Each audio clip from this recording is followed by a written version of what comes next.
Salut tout le monde! Alors aujourd'hui je vais faire une petite vidéo. Donc toujours avec le joli décor, j'essaie de...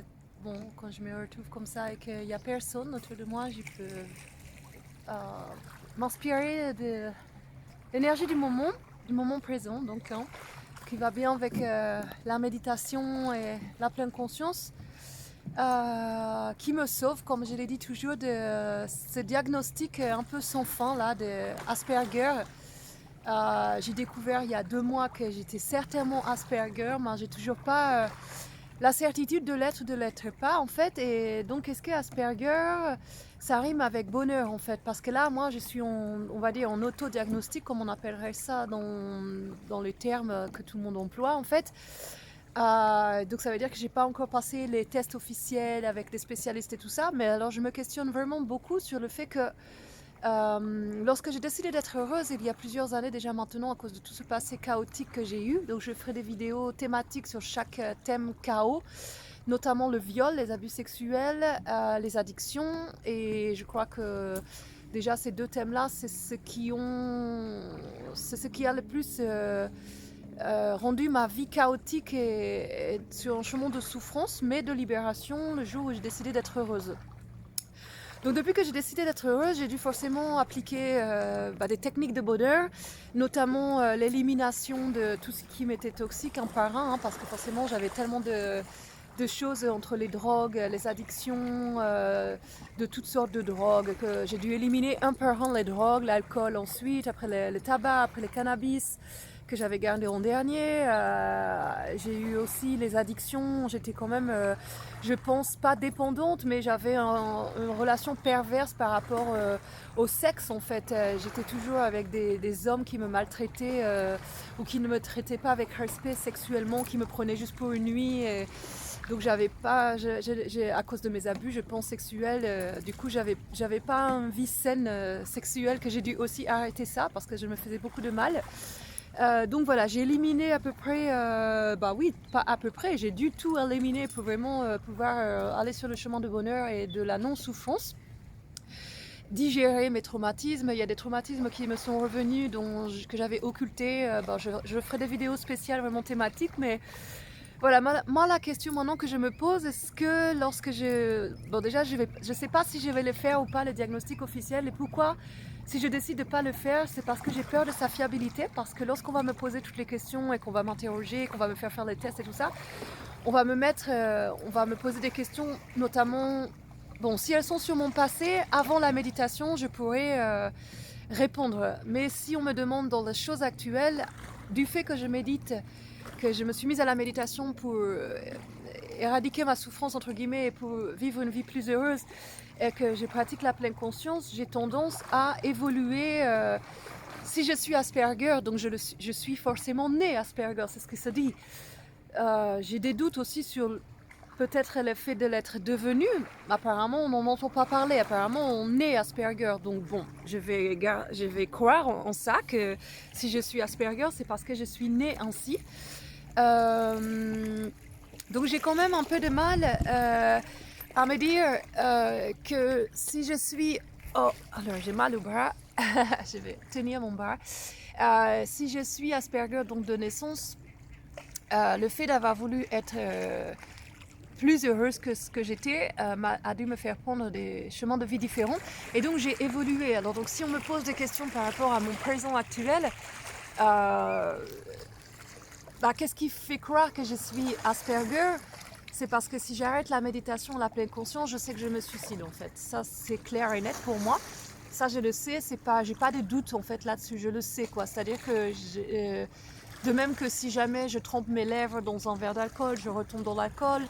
Non, enfin, parce que j'ai la méditation, du coup je mets pas mes lèvres dans l'alcool et je ne retomberai pas dans l'alcool. Mais si j'arrêtais la méditation, tout me reviendrait en cercle vicieux et je replongerais dans toutes les addictions que j'ai eues et donc du coup dans ce cercle de souffrance et je serais, c'est tout, j'arrêterai la vie, je le sais, j'en suis convaincue à tel point que je sais que je le ferai parce que, quand je ferai quoi? De me suicider bien sûr, parce que j'arriverai pas j'arriverai pas à vivre heureuse en fait dans ce monde, dans cette société. Je me pose trop de questions, je suis trop, je veux trop à mon meilleur en fait. Et j'ai l'impression en plus que j'ai cette fausse croyance, j'en sais rien, mais j'ai la croyance de penser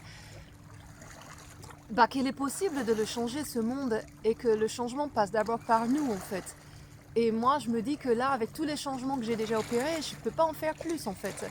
Enfin, si je continue, mais il y a un moment, bon, je veux dire, quand bien même j'atteindrai la perfection, imaginons, le monde, lui, pour le moment, il reste à son rythme d'évolution et je vais peut-être pas au même rythme que l'évolution. Donc, si j'arrête la méditation, imaginez que j'arrête la méditation quand j'atteins la perfection, ce qui pour le moment n'est pas mon but parce que je vois bien que je vais trop vite dans mon évolution de bonheur par rapport au rythme de la société, quoi. Les gens, ils mettent du temps à se vouloir heureux et à mettre tout de leur côté et à faire les choix nécessaires et les actions à entreprendre, les changements et tout ça pour changer leur vie et avoir des vies 200% potentiel bonheur. En fait, j'appelle ça parce qu'en fait maintenant, je disais les potentiels créatifs, les potentiels intellectuels, mais là j'ai envie de parler de potentiel bonheur, c'est-à-dire que potentiel bonheur, pour le développer, il faut forcément le vouloir et du coup, en le voulant, on explore ce qui nous fait du bien et c'est quand on explore ce qui nous fait du bien qu'on se trouve des talents, qu'on se trouve des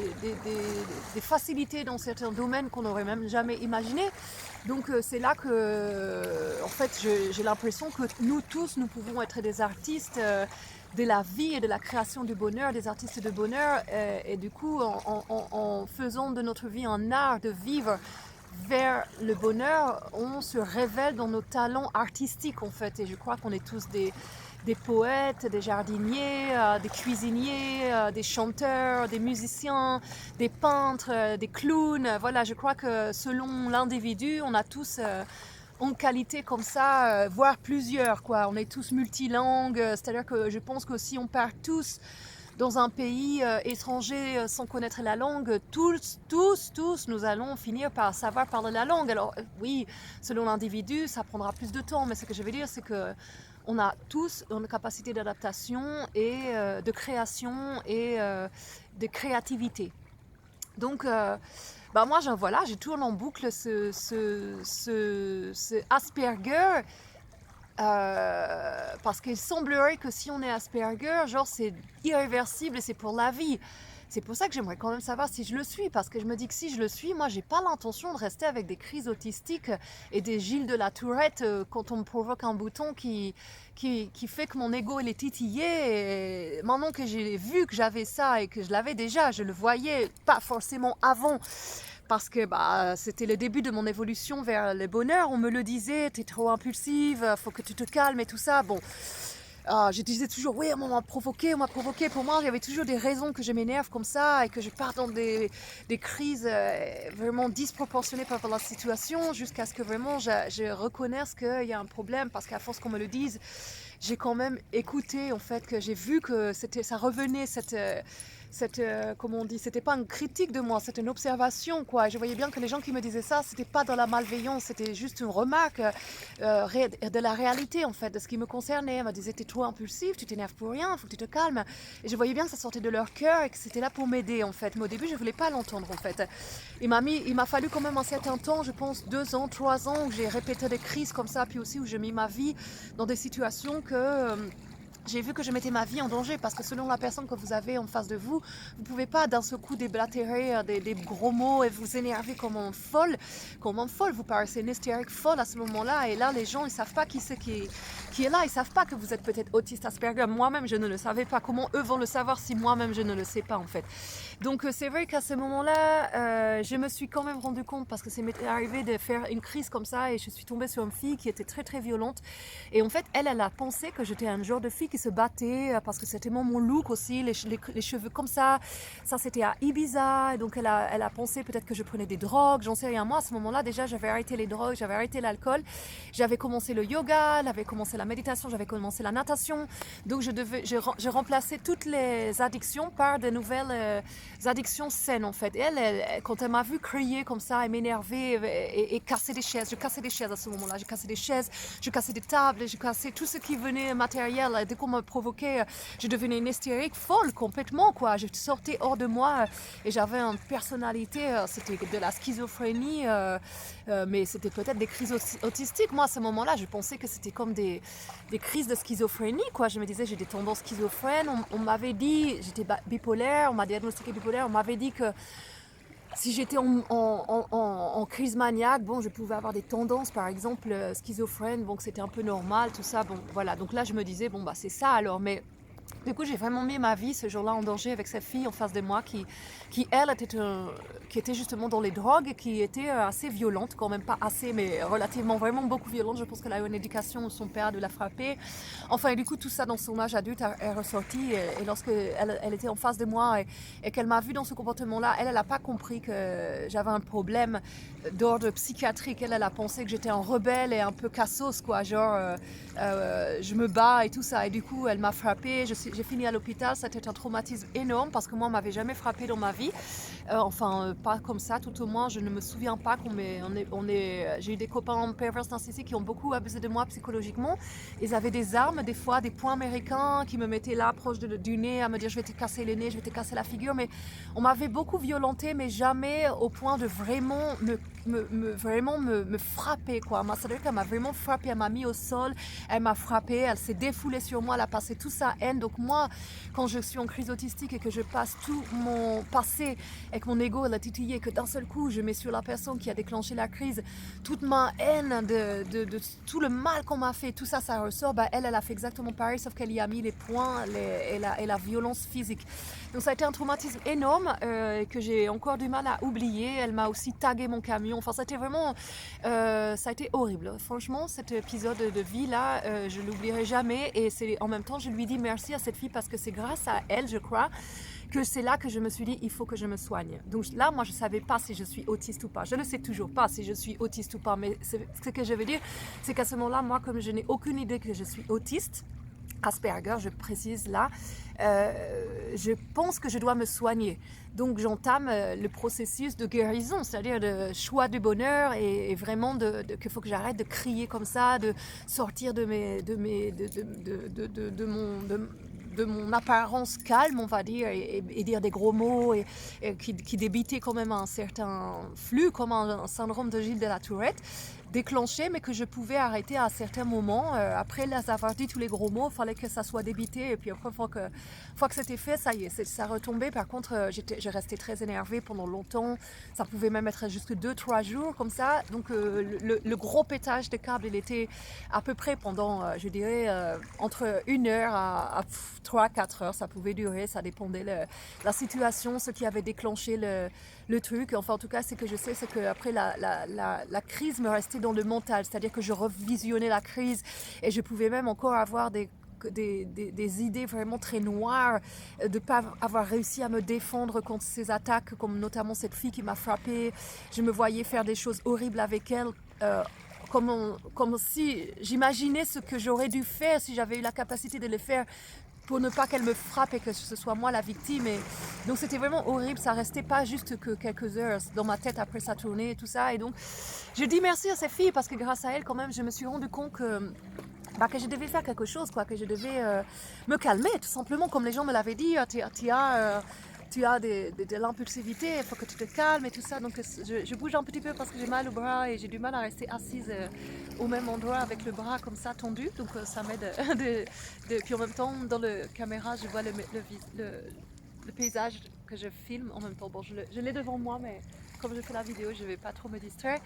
Donc voilà, et du coup, voilà, c'est ça que je me dis, Asperger et bonheur, parce que maintenant que je suis en cours d'autodiagnostic, comme nous tous, Asperger, si je le suis ou pas, enfin c'est toujours la même question, hein, je le suis pas.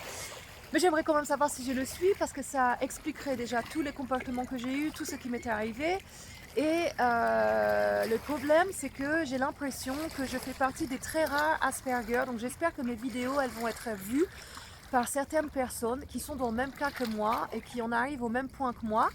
et genre qui ont décidé avant même de s'auto-diagnostiquer et de se révéler comme peut-être qu'elles sont Asperger, qui avaient déjà décidé de prendre en main leur destin et de changer leur vie entre guillemets quoi. Alors j'aimerais pas être seule dans ce cas-là parce que dans tous les témoignages que j'entends, les gens qui se mettent à la méditation, les femmes, hein, c'est particulièrement les femmes que j'ai entendues, d'ailleurs j'en ai entendu, bon, April, dans les yeux d'April, elle le dit, qu'elle fait de la méditation, qu'elle pratique la méditation, qu'elle fait du yoga, je crois, enfin, elle a des activités comme ça, mais elle dit quand même que des fois elle peut être hyper anxieuse et tout ça. Et après j'avais entendu aussi dans le bande d'autistes, je crois, les podcasts et là des radios, il y avait une femme qui disait qu'elle aussi, elle avait trouvé la méditation et que ça l'apaisait vachement. Mais ces gens-là, ils ont trouvé la méditation, il me semble, si je ne me trompe pas, après avoir été diagnostiqués officiellement. Donc ça veut dire que le changement de la méditation s'est opéré après le diagnostic. Et là, du coup, moi, il se pose là le problème. Comment je vais pouvoir me diagnostiquer, sachant que je suis en train de me transformer grâce à la méditation et la pleine conscience? Comment je vais pouvoir poser un diagnostic et comment je vais devoir me positionner dans ma tête? Je vais devoir genre m'imaginer si je méditais pas, ou alors est-ce que je dois m'imaginer dans le présent actuel? Parce qu'en gros, c'est pas que je suis pas fière d'être... Imaginons que je sois autiste, que ce que je crois vraiment que je suis autiste Asperger. Bah, j'ai pas l'intention de le rester, hein. Quoi qu'on puisse dire que c'est irréversible pour la vie, je le resterai peut-être dans le sens où mon cerveau droit il sera toujours plus sollicité que la majorité des autres personnes normaux pensant. Mais j'ai pas l'intention de continuer de faire des crises autistiques comme ça et d'avoir des idées noires et des crises de bipolarité, des phases dépressives et tout ça. J'ai vraiment l'intention de devenir un petit Bouddha et de m'en sortir. Donc c'est très dur de se dire je vais me diagnostiquer.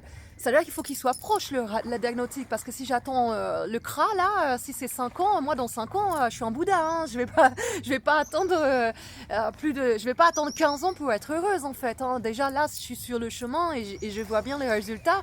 Donc c'est ça le truc, c'est que je suis Asperger ou pas? Parce que si je le suis, je vais remettre en cause tout ce qu'on dit là, que apparemment c'est pour la vie et tatata. Donc après, j'ai l'impression que, que je le sois ou pas, j'ai tout au moins les mêmes difficultés que ceux qui le sont. Donc, du coup, je me dis que mon exemple, si moi j'y arrive de me sortir de tous ces handicaps de vie, et puis j'en fais une force, c'est-à-dire que le fait de ne pas avoir d'amis, d'être exclu de la société, c'est ce qui me permet de me retrouver seule dans des endroits, là je suis toute seule quoi.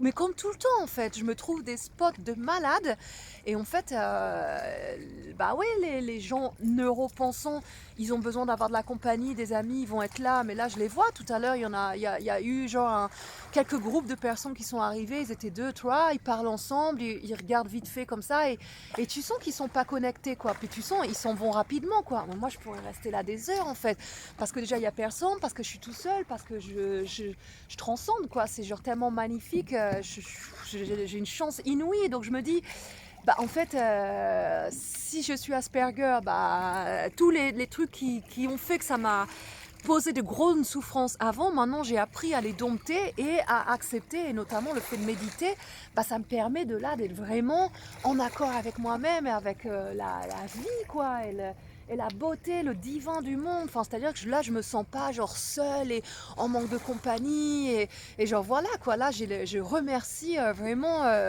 cette chance que j'ai de pouvoir vivre ce moment-là. Donc dans tous les cas, que je sois Asperger ou pas, j'ai vraiment à la base tous les handicaps de l'Asperger et aussi tous les potentiels de l'Asperger. Bon, ce qui est sûr, c'est que je suis au potentiel émotionnel, mais j'aimerais savoir si je suis Asperger ou pas. Et puis aussi, parce que voilà, ça remet tout en cause, quoi. C'est-à-dire que ça remet ce fondement de croyance qui dit que quand t'es Asperger, en gros, voilà, t'es né comme ça et en gros, tu mourras comme ça, quoi. Oui, je mourrai peut-être si je le suis, forcément. Je mourrai, comme j'ai dit, avec un cerveau droit plus développé, plus sollicité. Mais je ne mourrai pas en ayant subi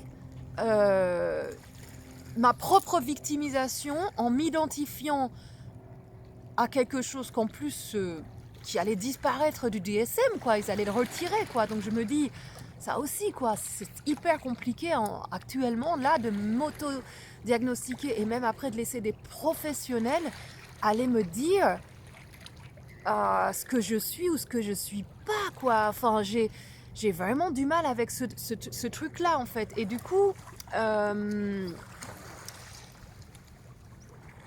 c'est pas que je fais pas confiance aux professionnels, en fait, mais j'ai quand même appris, j'ai quand même 39 ans, pas que je sois hyper âgée ni très jeune, mais bon, l'expérience de la vie, elle m'a appris à être intuitive et j'ai l'impression que oui, je suis Asperger, c'est-à-dire que bah oui, j'ai l'impression que je fais partie du spectre autistique, comme j'ai l'impression aussi que beaucoup d'entre nous, et j'ai même l'impression, j'en suis arrivée à ce point-là, de me dire qu'en fait on est peut-être tous de ce spectre autistique, mais si on est tous de ce spectre autistique, on va pas parler que tous les humains sont autistes.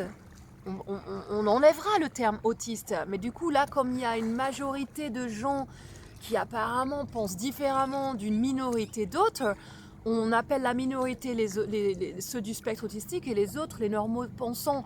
Mais j'ai l'impression que les normaux pensants, ils sont pas plus heureux que les neuroatypiques. Et j'ai l'impression que pour être heureux, bah, il faut miser sur la créativité et solliciter plus possible notre cerveau droit. Donc j'ai l'impression en fait que quand on est, bah, y en a qui l'utilisent plus facilement, le cerveau droit, parce que peut-être ils sont dans le spectre autistique. Imaginons que nous soyons tous sur ce spectre autistique. J'ai l'impression qu'il y a des gens qui naissent avec la créativité un peu plus développée, mais que c'est pas pour autant que ceux qui l'ont moins développé, s'ils l'utilisaient plus, ce cerveau droit, et comme l'école, le programme scolaire nous fait utiliser que le cerveau, l'hémisphère gauche, qui est celui de la logique et de la raison, les mathématiques, enfin tout ce qui est opposé aux émotions, aux sentiments, qui est l'hémisphère droit, que apparemment Asperger et au potentiel émotionnel utiliseraient plus facilement. Mais imaginons que nous soyons tous pareils et qu'en fait pour être heureux, il faudrait qu'on utilise tous notre cerveau, notre hémisphère droit plus facilement. Et ce qui expliquerait aussi le mal-être sociétaire, parce que l'école elle est faite pour soi-disant tous ceux qui utilisent plus facilement le cerveau gauche, parce que le programme scolaire ça utilise plus le cerveau gauche en majorité, mais ils font même oublier le cerveau droit pratiquement. Mais qui c'est qui dit que ceux qui suivent ce système sociétaire et le programme scolaire sans trop se poser de questions et à qui ça correspond bien, c'est peut-être parce que comme on doit tous nous devons imiter quelque chose. Et si nous ne savons pas quoi imiter, selon notre éducation, notre environnement et nos croyances de nos parents, les croyances de nos professeurs, tout ça, ben on va suivre plus ou moins facilement le programme scolaire et du coup on va développer plus ou moins du coup l'hémisphère gauche ou l'hémisphère droit. Parce que si du coup on n'est pas dans l'hémisphère gauche du programme scolaire et que du coup on est inadapté à l'école, plus facilement comme moi et comme beaucoup d'autres Asperger, mais aussi d'autres personnes qui n'en sont même pas diagnostiquées Asperger, ni en autodiagnostic, ni officiellement parce qu'ils ne savent même pas que ça existe, mais qui ont eu de grosses difficultés comme moi à l'école et qui continuent de croire qu'ils sont nuls ou qui n'ont rien réussi ou qui peuvent rien faire et tout ça. Et donc du coup c'est là la question quand même de se dire... Enfin, moi, j'ai l'impression que la société, il y a quand même un mal-être énorme et que j'ai l'impression que pour pallier à ce mal-être, bah, il faudrait qu'on utilise beaucoup plus notre cerveau droit et qu'on mette beaucoup plus en avant notre créativité et qu'on ose se libérer de ses potentiels artistiques. Donc voilà, bah, je pense que j'ai plus ou moins dit ce que j'avais dans la tête, les doutes de mon autodiagnostic, de me dire j'ai l'impression que je suis vraiment Asperger, quoi. Mais le truc du diagnostic officiel, sur quoi je vais me baser? Si je me base sur un présent, j'ai déjà éliminé 30%, 40% même des aspects marquants d'une personnalité Asperger et qui sont handicapants. Et j'ai accepté, alors pourquoi je dis 40%? En fait, j'ai éliminé, je dirais même peut-être 60 ou 70%, mais dans ces 60-70%, il y a 40% qui étaient vraiment les trucs comme les crises autistiques. Mais j'en ai encore un petit peu, mais ça commence à aller beaucoup mieux. Et c'est notamment mes parents qui me les provoquent. Mais normalement, avec les inconnus, j'arrive, grâce à la méditation, à ne pas me laisser emporter dans ces crises-là. Et il n'y a que vraiment les parents qui peuvent provoquer ça parce qu'il y a la programmation parentale, qui est la programmation éducative, qui est tellement forte que j'ai du mal à gérer parfois ces crises-là. Mais donc du coup, voilà. Et après, il y a encore 30 ou 40% qui sont, par exemple, l'exclusion sociétaire, le fait de ne pas pouvoir travailler en équipe avec des patrons et tout ça, mais qui ont fait que j'ai développé la musique, qui ont fait que du coup j'ai développé le goût pour la nature, la vie en camion l'été. Donc du coup, de tout ça, est-ce que c'est un handicap finalement? Oui, c'est un peu être en handicap, mais enfin après, il faut transformer sa vision de de cette réalité pour pas que ça s'en fasse une souffrance en fait. Donc voilà, je pense que je vais arrêter là et puis je referai d'autres vidéos parce que comme la vidéo de l'autre fois, il y a des gens qui viennent voir le coucher de soleil et du coup je vais pas les déranger avec mes conversations de confessions intimes. Donc voilà, je vous souhaite le meilleur comme d'habitude sur ces beaux paysages de coucher de soleil et puis je referai des vidéos à thème très prochainement. Allez, je vous dis à la prochaine. Salut, prenez soin de vous.